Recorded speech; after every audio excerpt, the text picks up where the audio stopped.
ಗಣೇಶ ಚತುರ್ಥಿ. ಗಣೇಶ ಚತುರ್ಥಿಯನ್ನು ಭಗವಾನ್ ಶ್ರೀ ಗಣೇಶ ಜನ್ಮದಿನವನ್ನಾಗಿ ಆಚರಿಸಲಾಗುತ್ತದೆ. ಗಣೇಶ ಚತುರ್ಥಿಯು ಹಿಂದೂಗಳ ಪ್ರಮುಖ ಹಬ್ಬಗಳಲ್ಲಿ ಒಂದಾಗಿದ್ದು ಇಡೀ ಭಾರತ ದೇಶಾದ್ಯಂತ ಆಚರಿಸಲಾಗುವುದು. ಮಹಾರಾಷ್ಟ್ರದಲ್ಲಂತೂ ಅತಿ ವಿಜೃಂಭಣೆಯಿಂದ ನಡೆಯುತ್ತದೆ. ಪ್ರತಿ ವರ್ಷ ಆಗಸ್ಟ್ ಅಥವಾ ಸೆಪ್ಟೆಂಬರ್ನಲ್ಲಿ ಗಣೇಶ ಚತುರ್ಥಿಯನ್ನ ಆಚರಿಸಲಾಗುವುದು. ಗಣೇಶ ಚತುರ್ಥಿ, ವಿನಾಯಕ ಚತುರ್ಥಿ, ಚೌತಿ ಎಂದೇ ಹೆಸರುವಾಸಿಯಾದ ಈ ಹಬ್ಬವನ್ನ ಮರಾಠರು ತಮ್ಮ ಆಳ್ವಿಕೆಯ ಉತ್ತುಂಗದಲ್ಲಿದ್ದಾಗ ಪ್ರಚಾರಕ್ಕೆ ತಂದರು ಎಂದು ಹೇಳಲಾಗುತ್ತದೆ.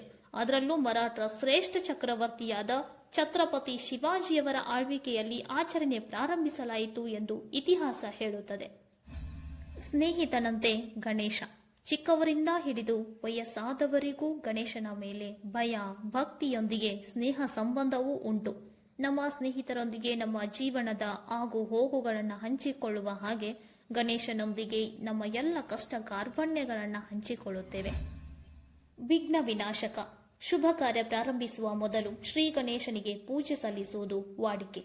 ಯಾವುದೇ ವಿಘ್ನ, ಅಡೆತಡೆಗಳು ಎದುರಾಗದಿರಲಿ ಎಂದು ಪ್ರಾರ್ಥಿಸುತ್ತೇವೆ. ಈ ಗಣೇಶ ಚತುರ್ಥಿಯ ನಂತರ ನೀವು ಕೈಗೊಳ್ಳುವ ಒಳ್ಳೆಯ ಕೆಲಸಗಳು ಯಾವುದೇ ವಿಘ್ನ, ಅಡೆತಡೆ ಇರದೆ ಯಶಸ್ಸಾಗಲಿ ಎಂದು ಭಗವಾನ್ ಗಣೇಶನಲ್ಲಿ ಪ್ರಾರ್ಥಿಸುತ್ತೇನೆ. Stay happy. ಮತ್ತೆ ಸಿಗೋಣ. ನಮಸ್ತೆ.